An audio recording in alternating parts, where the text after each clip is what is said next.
नमस्कार दोस्तों, कैसे हो आप सब। आई होप कि आप सब ठीक होंगे। दोस्तों, आज इस वीडियो में हम आपको बेसिक कॉन्सेप्ट के बारे में जानकारी देंगे। दोस्तों, वीडियो के बारे में अगर आपको बताएं तो ये हमारी 5th वीडियो होगी ज्योमेट्री की। तो इसमें हम कुछ बेसिक कॉन्सेप्ट के बारे में आपको जानकारी देंगे। तो बेसिक कॉन्सेप्ट जो हमने ये बेसिक कॉन्सेप्ट आपको पहले भी इस वीडियो में, इसके पहले की जो वीडियो है उनमें भी थोड़ा थोड़ा डिस्कशन किया गया है। फिर भी मैं ये चाहता हूँ कि आपको सारे जो बेसिक पॉइंट्स हैं, कुछ बेसिक पॉइंट्स मैं आपको एक ही साथ बताना चाह रहा था। तो छोटे छोटे पॉइंट हैं, इसीलिए मैं एक छोटा वीडियो बना के आपको बेसिक कॉन्सेप्ट के बारे में आपको जानकारी दे रहा हूँ। तो दोस्तों, वीडियो स्टार्ट करते हैं। जो कि हमारा पहला पॉइंट है एडजेसेंट एंगल। अब आसन्न कोण ये होता क्या है, इसके बारे में जानकारी आपको देने से पहले कुछ बेसिक पॉइंट के बारे में आपको जानकारी होना चाहिए। तो आसन्न कोण को समझने से पहले ये पॉइंट आपको पता होना चाहिए। दोस्तों, आपको पता होगा, आई होप कि ये सब जानकारी आपको पहले भी पता है कि वर्टेक्स क्या है, साइड क्या होती हैं, कॉमन वर्टेक्स फिर क्या होगा, फिर कॉमन साइड क्या होगी, ये चीज़ें आपको पता होगी। फिर मैं आपको एक बार थोड़ा सा बता देता हूँ क्या होता है। अगर एक त्रिभुज दिया हुआ, वो त्रिभुज में अगर ए बी सी जो होते हैं वो हमारे क्या होते हैं, ए बी सी वो शीर्ष होते हैं। शीर्ष यानी क्या हुआ दोस्तों, शीर्ष के यानी होता है वर्टेक्स। ये होता है वर्टेक्स। दोस्तों, वर्टेक्स के बारे में आपको जानकारी दी है। अब मैं अगर आपको अगला पॉइंट समझाऊं जो कि साइड है, तो ए, ये जो हमारे हैं ए बी, बी सी और सी, ये क्या है, साइड होती हैं। तो दोस्तों, अगर मैं कॉमन साइड के बारे में बात करूं, वह साइड जो दोनों, अगर मैं बोलूं त्रिभुज अगर लूं तो त्रिभुज, अगर यहाँ से एक लाइन ऐसे परपेंडिकुलर लाइन डालूं बी सी पे, तो त्रिभुज, दो त्रिभुज बनेंगे ए बी, अगर इसको डी बोलूं ए बी डी और ए डी सी, तो जो ए डी होगा वो हमारा ए डी कॉमन साइड होगा, कॉमन साइड होगा। आई होप कि दोस्तों आपको वर्टेक्स और कॉमन साइड समझ में आ गई होगी और साइड भी समझ में आ गया होगा। अब मैं आपको एडजेसेंट एंगल के बारे में बताता हूँ। तो दोस्तों, एक बात आपको मैं पहले से क्लियर कर देता हूँ, अल्फा और जो बीटा है हमारा, यहाँ पे एडजेसेंट एंगल है, यानी कि बोले कि alpha and beta both are adjacent angle. कैसे, अब होता क्या क्या है, चीज़ें क्या होती है, किससे मिलकर बनता है और क्या क्या चीज़ें की ज़रूरत पड़ेगी हमें, उसके बारे में आपको बता देते हैं। जैसे कि आपको बताया कि हमें पता होना चाहिए पहले कॉमन वर्टेक्स और कॉमन साइड, ये चीज़ें। अब जैसे कि आपको अगर एडिसेंट एंगल की बात आए तो आपको ये फिगर आपके माइंड में आना चाहिए।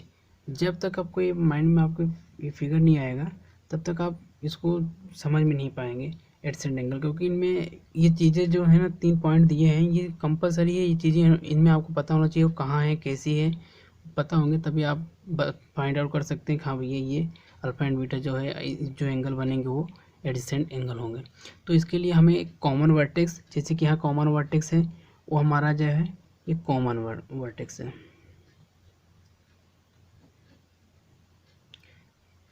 Common vertex. और हमारा जो OP है और OQ है वो हमारा अनदर साइड के रूप में,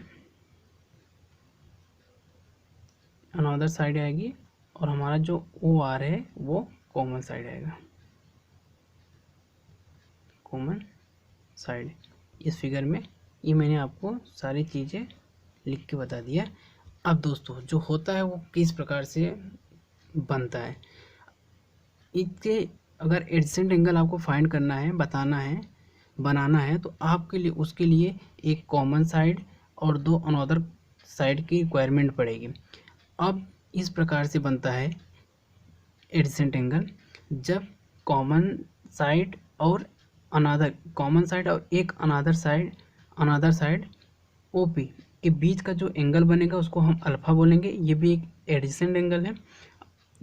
O और Q कॉमन साइड OR से मिलकर जब जो एंगल का निर्माण होता है उसे हमने नाम दिया है एंगल B। तो इसी प्रकार से जो अल्फा और बीटा एंगल बनेंगे वो हमारे एडिसेंट एंगल होंगे। ठीक है, आई होप कि दोस्तों आपको ये बात समझ में आएगा। एडिसेंट एंगल समझने के लिए ये पॉइंट होना चाहिए, कॉमन वर्टेक्स होना चाहिए, कॉमन साइड होना चाहिए और अनदर साइड जो दोनों अनदर दो साइडें होंगी वो कॉमन साइड से कनेक्टेड रहेंगी और उनके बीच का जो एंगल बनेगा वो हमारा होगा एडिसेंट एंगल। अगर इस दोनों को सम करें तो इनको अल्फा प्लस बीटा के रूप में भी बोला जा सकता है। तो अल्फा प्लस बीटा, अब एंगल क्या होगा वो हमें अभी नहीं पता कि हमें एंगल क्या होगा। अगर उसी प्रकार से इनकी बात करें तो ये भी पूरा एंगल एक ही एंगल के अंतर्गत आएंगे। बट जो एडिसेंट एंगल की जो प्रॉपर्टी होनी चाहिए वो हमको पता होना चाहिए कि उसमें एक कॉमन वर्टेक्स होगा और एक कॉमन साइड होगी। उन कॉमन साइडों से दो अनदर साइडें जुड़ी रहेंगी। उस प्रकार से जो उनके बीच का एंगल बनेंगे वो एडिसेंट एंगल होंगे। आई होप कि दोस्तों आपको ये चीज़ समझ में आएगी। अब मैं अगला पॉइंट की बात करता हूँ, लीनियर एंगल। लीनियर एंगल क्या होता है? कोई भी एक सीधी रेखा स्ट्रेट लाइन, तो उस पर अगर मैं बोलूँ कि जो एंगल बनेगा कुछ इस प्रकार से बनाया जाए, अगर ये पूरा यहाँ से यहाँ तक एंगल की बात करूँ और यहाँ से यहाँ तक एंगल बात करूँ तो वो यहाँ 180 डिग्री होगा। अगर मैं ये एंगल यहाँ से यहाँ तक की बात करूँ ये पूरा एंगल तो होता है 180 डिग्री और यहीं से यहाँ तक की बात करूँ तो ये भी 180 डिग्री होता है। तो यही होता है लीनियर एंगल। अब लीनियर एंगल को थोड़ा सा और समझने के लिए आपको बता देता हूँ।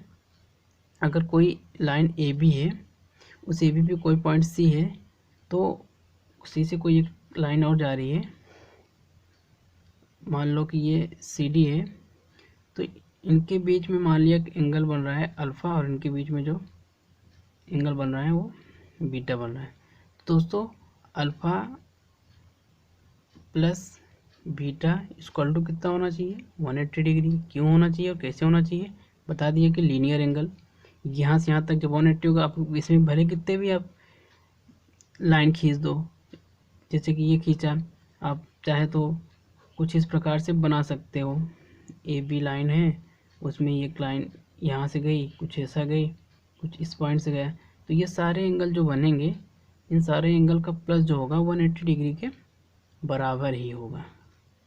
180 डिग्री एंगल के बराबर होगा, क्योंकि ये एक ही लाइन के जब एक ही साइड के सारे एंगल को प्लस किया जाता है तो 180 डिग्री के बराबर होता है और उससे ही लीनियर एंगल कहते हैं। आई होप कि दोस्तों आपको लीनियर एंगल भी समझ में आया होगा। अब मैं आपको ट्रांसवर्सल लाइन बताता हूँ, तिर्यक रेखा। तिर्यक रेखा क्या होता है दोस्तों? इसको आपको बताने से पहले इसमें कुछ बेसिक पॉइंटें हैं, आपको वो क्लियर होना चाहिए। दोस्तों वो पॉइंट मैं आपको क्लियर कर देता हूँ। जैसे कि ट्रांसवर्सल लाइन होता क्या है? ट्रांसवर्सल लाइन किसी भी एक से अधिक जो लाइनें हों, कुछ इस प्रकार से एडजस्ट हों, उनको लाइन कट करें तो वो ट्रांसवर्सल लाइन कहलाएगी। मतलब कि मैं बात करूँ सीधी सी, AB है, CD है और इसको अगर मैं MN बोलूँ, इसको MN बोलूँ, इसको MN बोलूँ, तो ये जो हमारी MN लाइन है वो हमारी ट्रांसवर्सल लाइन कहलाएगी। अब दोस्तों यहाँ पे एक बहुत बड़ी बात होती है, वो आपको मैं क्लियर कर रहा हूँ। जैसे कि ट्रांसवर्सल लाइन जो होती है ये भी लाइन ट्रांसवर्सल लाइन कहलाएगी और ये भी लाइन ट्रांसवर्सल लाइन कहलाएगी, ये भी लाइन ट्रांसवर्सल लाइन कहलाएगी। अब इसमें फ़र्क क्या है? अब एक से अधिक लाइनें रहेंगी इस प्रकार से, तो वो उनको तीसरी लाइन कट करेगी, वो ट्रांसवर्सल लाइन कहलाएगी।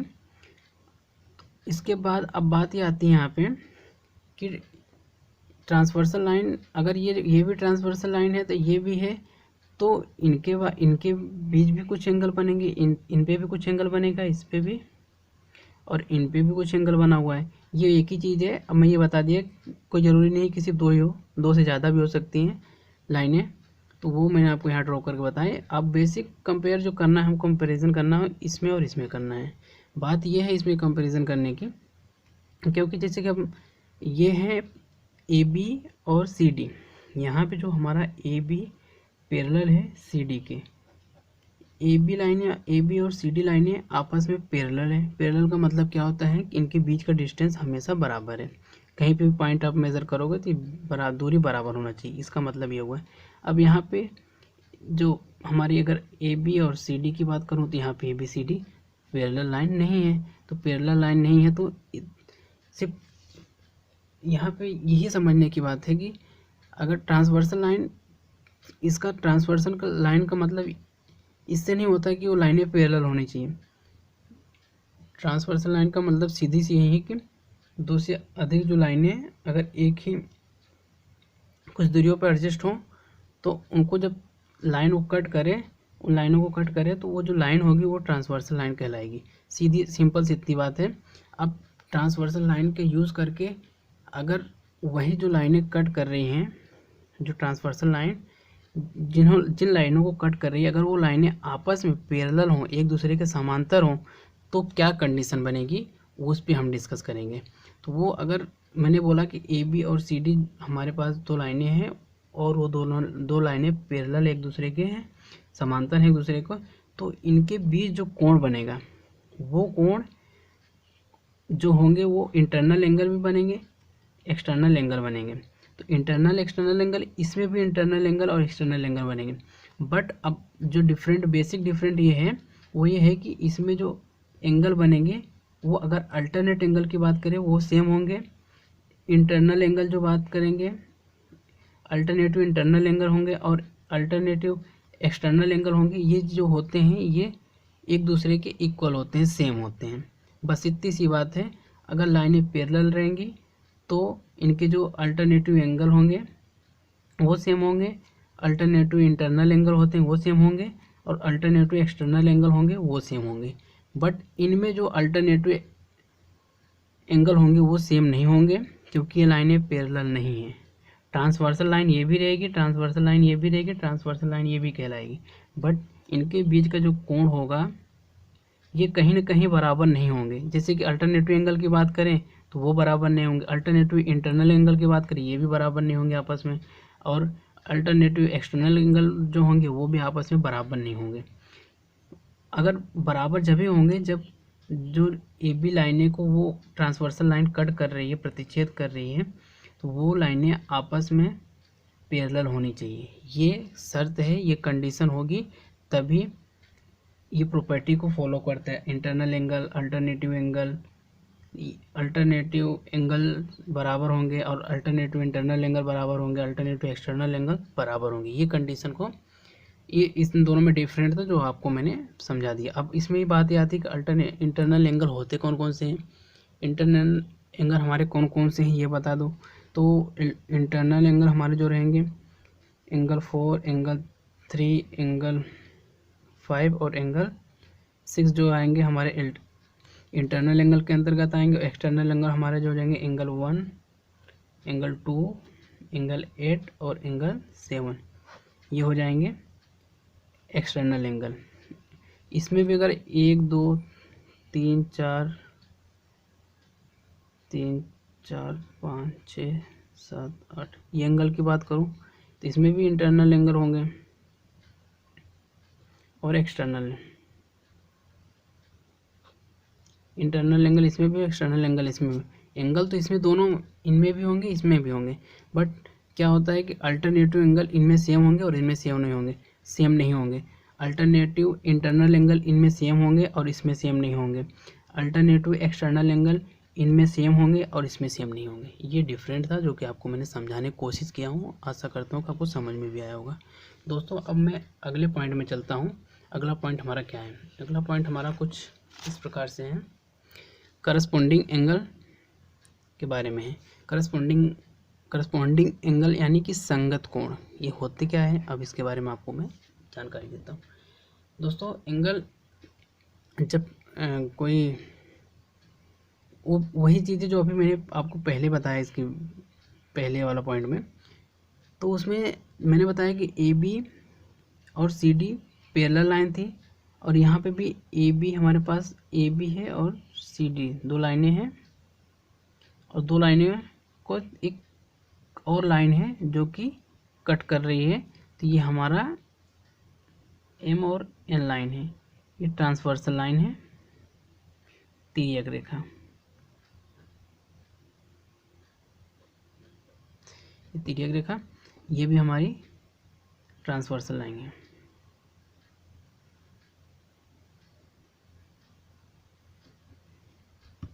तो जब दो समांतर लाइनों को कट करे ट्रांसवर्सल लाइन, तब क्या कंडीशन होगी, और दो असमांतर रेखाओं को अगर ट्रांसवर्सल लाइन कट करें तब क्या कंडीशन रहेगी, उसके बारे में आपको अब जानकारी दूंगा। और उसमें संगत कोण क्या क्या होंगे, बराबर होंगे कि नहीं होंगे, वो बात भी आपको बताएंगे। दोस्तों, आपको जैसे कि मैंने बताया था पिछले में पॉइंट में कि ये अल्टरनेटिव एंगल के बारे में कि वो सेम होंगे, तो इनमें सेम नहीं होंगे। उसी प्रकार से ये भी है, इसमें करस्पॉन्डिंग एंगल की बात करूँ, करस्पॉन्डिंग एंगल जो होंगे, संगत कोण जो होंगे, अगर दो लाइनें समांतर हैं और तीसरी तिर्यक रेखा उनको कट कर रही है, तो corresponding angle are equal, corresponding angle बराबर होंगे जब ये बी और सी डी लाइन बराबर रहेगी, समांतर रहेगी। और अगर ए बी और सी डी दोनों असमांतर रेखाएं हैं और उनको तीसरी रेखा जो है वो ट्रांसवर्सल लाइन उनको कट कर रही है, ट्रांसवर्सल लाइन है कोई सी, तो इनमें जो संगत कोण बनेंगे वो आपस में बराबर नहीं होंगे। अगर मैं बात करूं, यहाँ पे एक एंगल 1 2 3 4 5 6 7 8 ये एंगल है, और यहाँ पे भी एंगल दिया हुआ है। तो यहाँ पे अगर मैं बात करूँ, अब करस्पॉन्डिंग एंगल क्या कौन कौन से होंगे, अब ये फिगर बन गया करस्पॉन्डिंग एंगल समझाने के लिए आपको ये फिगर बनाया, और साथ में अब इसमें करस्पॉन्डिंग एंगल कौन कौन से वो बताता हूँ। अब करस्पॉन्डिंग एंगल जो है, अगर एक के करस्पॉन्डिंग बात करें तो इसमें होगा आपका एंगल 5, और एंगल 2 की बात करें, एंगल 2 के करस्पॉन्डिंग होगा एंगल 6। एंगल 3 करस्पॉन्डिंग एंगल की बात करें तो ये एंगल 7, और एंगल 4 की बात करें तो एंगल 8 होगा। तो ये दोस्तों करस्पॉन्डिंग एंगल आर इक्वल होंगे, कब होंगे, जब ए बी और सी डी लाइनें एक दूसरे के पैरेलल हो, और जब ए बी और सी डी एक दूसरे के पैरेलल नहीं हो, तब की कंडीशन क्या होगा, इसमें भी angle A not equal to angle 5, angle 2 not equal to angle 6, angle 3 not equal to angle 7, angle 4 not equal to angle 8। यानी कि दोस्तों ये हुआ, अगर लाइनें बराबर रहेंगी, ए बी और सी डी लाइनें आपस में समांतर रहेंगी, तो उनके बीच का संगत कोण जब उनमें जब संगत कोण बनेंगे वो बराबर होंगे। अगर वो बराबर नहीं है तो वो उनके जो संगत कोण बनेंगे वो आपस में बराबर नहीं होंगे। ये दोस्तों इनमें जो कॉमन डिफरेंस था वो आपको मैंने बता दिया। अब अगले पॉइंट के बारे में बता देता हूँ। आशा करता हूँ दोस्तों मेरी चीज़ें आपको समझ में आ रही होगी। वो क्या होता है पूरक कोण। पूरक कोण मतलब कि sum of two angle are 90 degree is called complementary angle. Complementary angle मतलब पूरक कोण। अगर दो, मैं बोलता हूँ कि मेरे पास कोई इस प्रकार से लाइन दिया हो और ये कुछ एंगल हो, और यहाँ पे ये यहाँ का जो कोण है अल्फा है और ये बीटा है,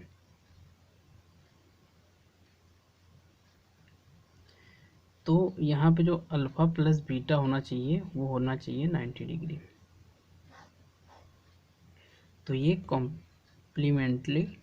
कॉम्प्लीमेंट्री एंगल कहलाएंगे, पूरक कोण कहलाएंगे। और दोस्तों सप्लीमेंट्री एंगल की बात करें तो सप्लीमेंट्री एंगल क्या होगा, sum of two angle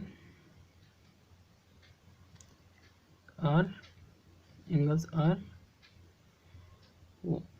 are equal to 180 degree.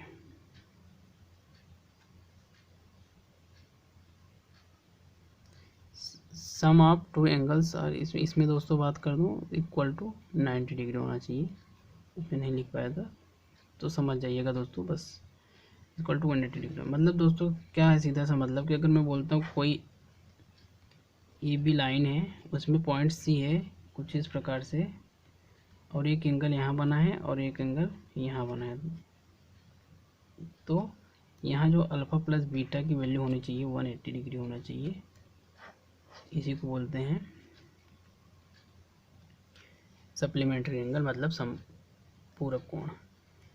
Sum of two angles are equal to 180 degree, that's called supplementary angle. And complementary angles are sum of two angles are equal to 90 degree, that's called complementary angle. I hope कि दोस्तों आपको ये चीज़ें समझ में आई होगी, मैंने आपको समझाने की अच्छे से कोशिश किया हूँ। अब इन पे बेस्ड जो क्वेश्चन होंगे वो हमारे अगले वीडियो में आएंगे। तो दोस्तों तब तक के लिए जय श्री राधे।